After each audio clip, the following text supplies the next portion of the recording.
everyone, welcome back. Today we are going to take the second class, okay, and we are doing solution chapter. So let's continue from where we stopped yesterday. Now, just a brief revision of what we discussed in the first class. In the first class, we discussed about types of solutions. We discussed about methods of finding the concentration of solutions.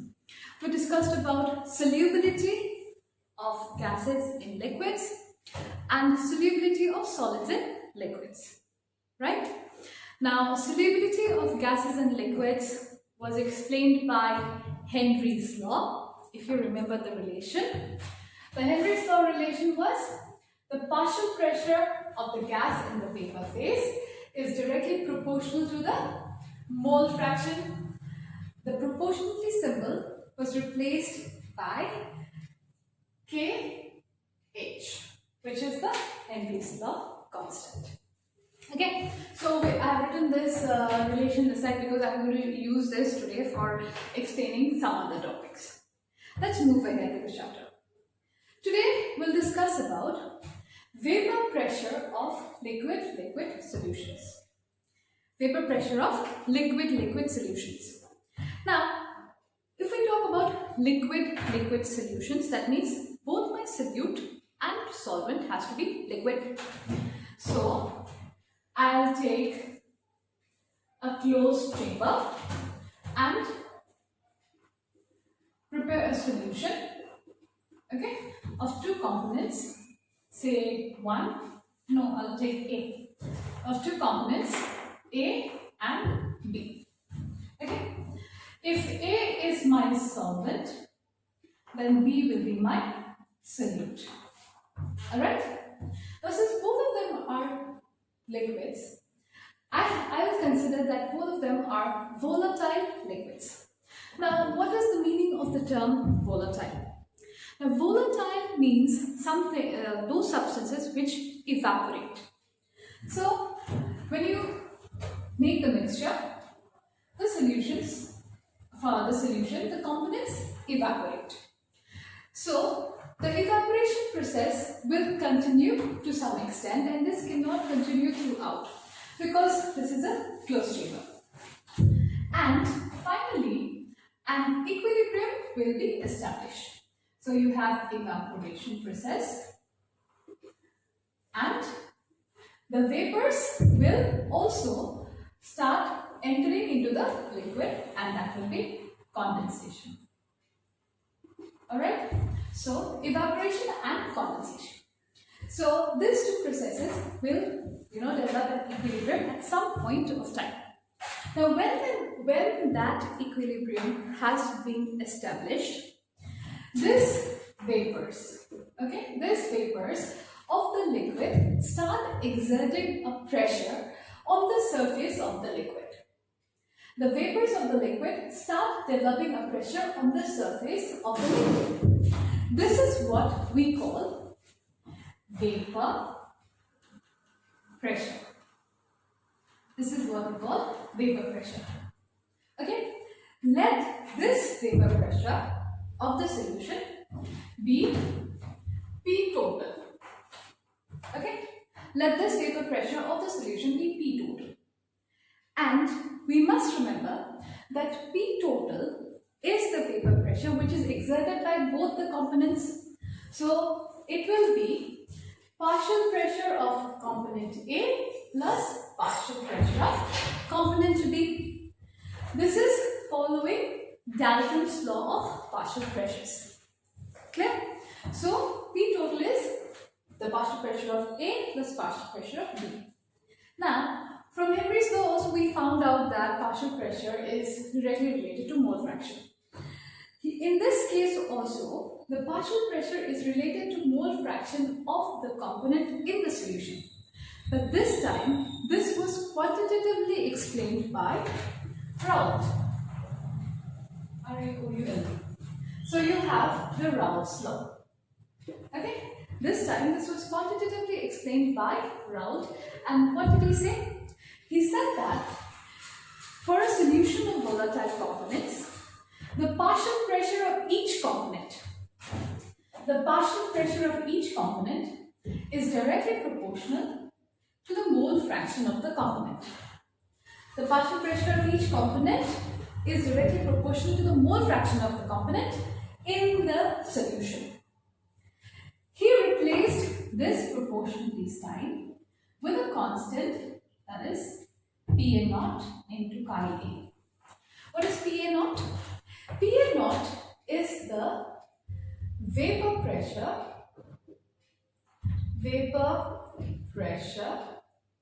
of the pure component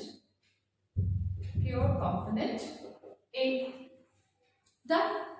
Similarly, for component B, it will be Pb is equal to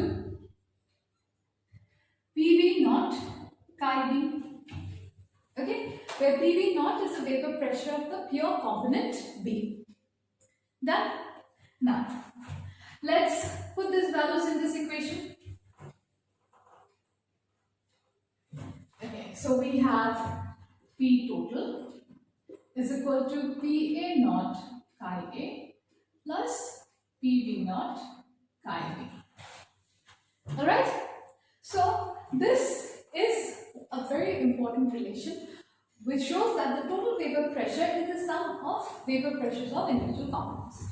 Now, we also know that chi A can be written as 1 minus chi into Pa naught plus Pb naught into chi B. This is what we have learned yesterday. Let's open this up. So it becomes Pa naught minus Pa naught chi B plus Pb naught chi B. So we can take this as Pa naught plus, let's take chi B common, it becomes Pb naught minus Pa naught chi B. Okay, so what do we find? We find that the total vapor pressure over a solution depends, or it can be, is related to the mole fraction of any one of the components. Okay, so the total vapor pressure of the solution is related to the mole fraction of any one of the components. Now, if I represent it graphically, how can we show? Let's see how it can be represented graphically.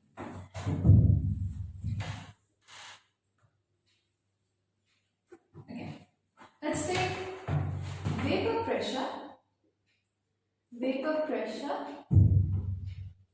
along this axis and mole fraction along this axis. Okay, so this is chi A. Let's take chi A equals to 1 at this point and chi B equals to 0. That means mole fraction is equal to 1 here and it is 0 here, so it will be opposite.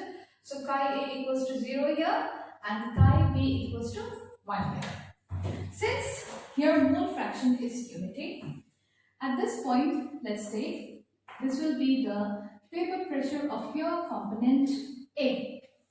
Similarly, at this point, it will be Pb naught. Okay? Now, since mole fraction is increasing for chi B along this axis, so we will show it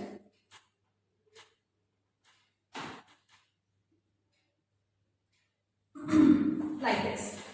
And for component A, it will be like this. So this will be partial vapor pressure of B and this will represent partial vapor pressure of A. If you join these 2 points, what do you get? If you join these 2 points, you get the total vapor pressure, that is Pa plus Pb. Pa plus Pb. So these are the partial pressures of the individual components and this is the total vapor pressure of the solution. This is the graphical representation of Raoult's law of 2 volatile components. That means 2 liquids which are volatile for a binary solution. So with this plot, okay, With this plot, later we will learn about solutions which will show positive deviation and solutions which will show negative deviation. This is one graph which you should remember. Okay, when you prepare notes for Rao's law, you have to draw this graph alongside. Clear? Okay, let's continue. So this was for liquid solutions. Let's go to the next topic.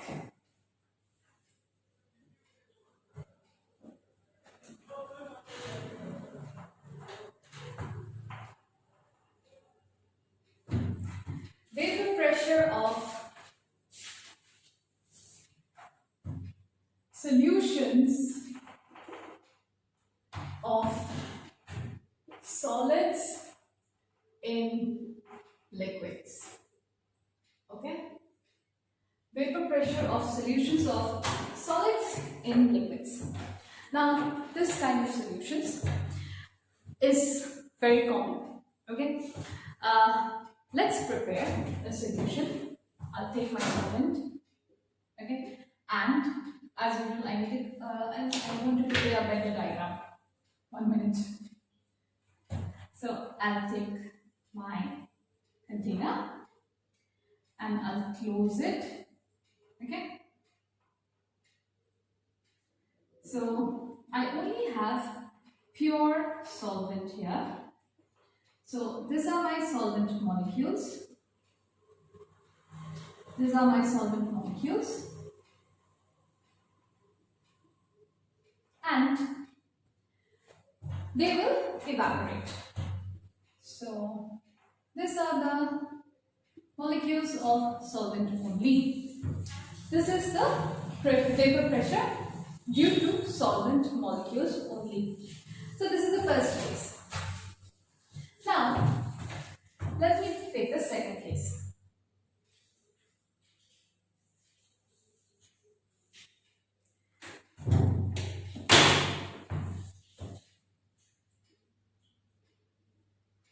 In the second case, I have the same amount of solvent in which I have added 1 mole of solute, a solute which is non-volatile. Now, what is the meaning of non-volatile solute? Non-volatile solute means those compounds which cannot, which cannot evaporate. So this solute that I have added is the same closed chamber now. This solute that I have added, though some of the solute molecules will come up to the surface, and occupy some of the surface area. Now, in this case, you have both solute and solvent. Okay. So, if you see it properly, the number of molecules of solvent has reduced on the surface because some of the solute molecules have taken some of the space on the surface. This will reduce the escaping tendency. This will reduce the escaping tendency of the solvent molecules. As a result, the vapor pressure of this solution, as a result, you can see clearly I have made more number of molecules this side and less number of molecules this side. As a result, the vapor pressure of this solution will decrease. Okay, as a result, the vapor pressure of this kind of solutions will decrease. And if you see in general, in this case, where you have added a solid which is non-volatile, the total vapor pressure will depend only on the vapor pressure of the solvent. Okay, that is PA0 into chi 8. That means my solute is not making any contribution. Clear? So this is what happens when you add solids and liquids. Done? Next.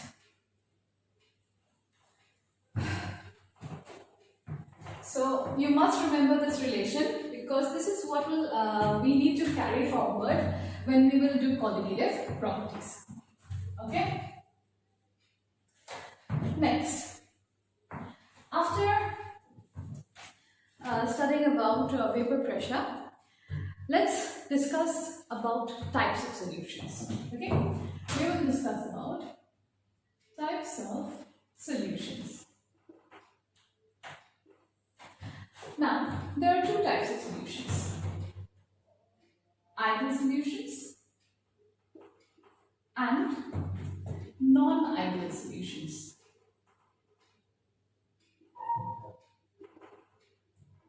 Okay, now you have learned about ideal gases in class 11. Now, the term ideal itself is very contradictory, okay, because there is nothing called as ideal. It is very difficult to achieve an ideal situation. When you use the term ideal, it means perfect. When we talk about ideal solutions, how will we define an ideal solution? An ideal solution is one, okay, which will obey Raoult's law, over the entire range of concentration. Which means the first criterion is Pa is equal to Pa naught into chi A and Pb is equal to Pb naught into chi B. It will obey Raoult's law. Now, how does this happen? Suppose I have prepared a solution with two components A and B, solvent and solute. Alright? Solvent and solute. Now, when we prepare a solution, we have to understand that if this is my solvent molecules had their own intermolecular interactions. That is AA. Clear? Similarly, when I add B into A, B as a solute had its own intermolecular interactions, that is BB. Now, when you add B into A, that means you have prepared the solution. You add B into A. New type of interactive forces might develop. That means A molecules will interact with B molecules. Okay, and there will be A-B type of interactions. If A-B interactions are similar, as AA or BB, if AB interactions are similar as AA or BB, in that case your solution will behave as ideal. That means this interactive forces or this intermolecular interactions are not at all different from this type of interactions. Then, if this is same, then it will be similar to A and B. Second condition, for ideal solution, enthalpy of mixing should be equal to 0. Now, what is this enthalpy of mixing? Okay, like yesterday we had discussed that if we prepare a solution, there might be energy changes. And why does this energy changes take place? Because the solute will interact with the solvent. Okay. Now, if A and B interactions are same as AA interactions or BB interactions, okay, there will be no changes of energy. That means if you are mixing solute into the solvent, there will be no heat changes. Done. Third category, or the third condition is volume of mixing should also be equal to 0. Volume of mixing should also be equal to 0. That means if you are mixing 100 centimeter cube of A with 100 centimeter cube of B, your total volume should result into 200 centimeter cube. Nothing more, nothing less. Alright? So these are the criteria that an ideal solution should follow. Okay? Now, this is possible only when your solutions are very dilute. Okay? And one example that I can give you under this category is benzene and benzene and toluene, ULUENE. Alright? Now, if you have not followed anything, whatever I have spoken about ideal solution, you will understand it better when I compare ideal solution with non-ideal solution. Okay? Let's see. Non-ideal solution. Same component A, component B. Now, non-ideal solutions are those which do not follow Raoult's law. That means PA does not equal to PA naught into pi A. They will not follow the Raoult's law over the entire range of concentration. So PA does not equal to PA naught into chi A, and PB does not equal to PB naught into chi B. Let's come to this section. Why I am stressing more in this section is there was one question in the board examination which had come from this section. So please listen carefully, okay? So this is the first condition for non-ideal solution. When we talk about intermolecular interactions, when you add solute B into A, okay? Now in this case, AB interactions are not same as A interactions or BB interactions. Alright? They may be either stronger or weaker. They may be either stronger or weaker than AA or BB. This means that when you add B into A molecules might hold B molecules more tightly. Okay? Or after adding B into A, there might be weaker interactions. So if there is changes, or if there are changes in interactive forces, there will be change in energy. I hope you understand. If there are changes in interactive interactions between the molecules, there will be changes in energy. So in that case, enthalpy of mixing will not be equal to 0. Will not be equal to 0. Done? Okay. So we have said that interactive interactions might be stronger or they might be weaker. So if they are stronger or weaker, if A molecules are holding B molecules tightly, volume might decrease, or if they are letting each other go, volume will increase. So my third condition is volume of mixing will also not be equal to 0. Okay, so these are the conditions for non-ideal solutions. Okay, now non-ideal solutions also we need to discuss them in detail under two categories. That is solutions which show positive deviations from Raoult's law and solutions which show negative deviations from Raoult's law. Now, there are questions which are asked in exam, like normally 1 mark or 2 mark questions, like what are the criteria of an ideal solution, or what are the criteria of what are the characteristics of ideal solution and what are the characteristics of non-ideal solution. These are the points that you need to write down. These are simple short answer questions, so these points you must remember. Okay, this is another numerical which I want to discuss, and this is regarding the second type of solution where we dissolve a non-volatile solute in the solvent. Okay, let's read the question.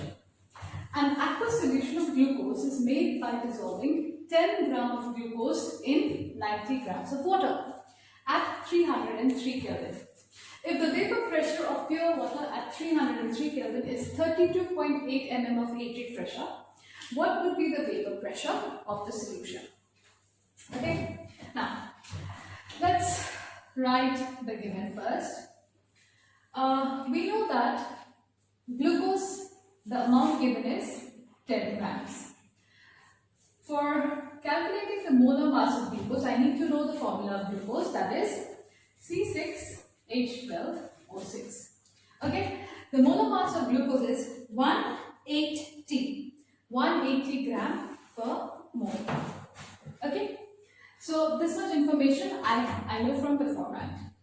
90 grams of water.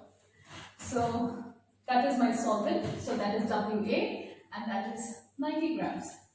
The molar mass of water, that is Na, is 18 grams per mole. Alright. Now we know that for solutions having non-volatile solute, the total vapor pressure of the solution depends only on the solvent. So my Raoult's law becomes Pa is equal to Pa naught into chi A. Now Pa naught is given to us, that is 32.8 mmHg. So let's write that here. Pa naught is equal to 32.8 mmHg. I need to calculate the mole fraction of the solvent. Let's do that. To find mole fraction of the solvent, the formula is Na by Na plus Nb. That is number of moles of A by number of moles of A plus number of moles of B. Let's calculate the number of moles of A. Na is equal to, given mass is 90 by 18, and Nb is equal to 10 by 180. If you calculate this will come to 5, and this will come to 0.0556. Okay, so our mole fraction will be 5 by 5 plus 0.0556. If you solve this, the mole fraction is, resulting solution is 0.898. Alright, so let's put these values in our formula. That is, vapor pressure of the solution is Pa naught into chi A. This is equal to 32.8 into 0.989. This is 32.4 mmHg pressure. Okay, so this is how you will have to use the information given in the question and find out the mole fraction and put it in the formula and get your answer. Okay. Okay, so with this topics that we discussed today, we discussed about vapor pressure of liquid solutions. We discussed about vapor pressure of solid in liquid solutions. We discussed about types of solutions, that is ideal and non-ideal solutions. Okay, we'll stop our discussion today. In the next class, we will discuss about types of non-ideal solutions. After that, we'll discuss about colligated properties, so on and so forth. So I'll conclude my class today. Thank you, everyone.